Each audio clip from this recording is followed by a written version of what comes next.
My favorite toy broke. I feel sad, upset, and frustrated.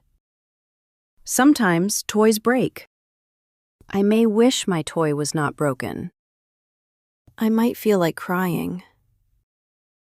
It is okay to have big feelings.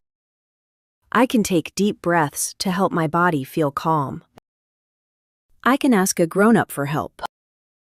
A grown-up may be able to fix my toy. Sometimes a toy can be repaired. Sometimes a toy cannot be fixed. That can feel very disappointing. I can give myself time to feel better.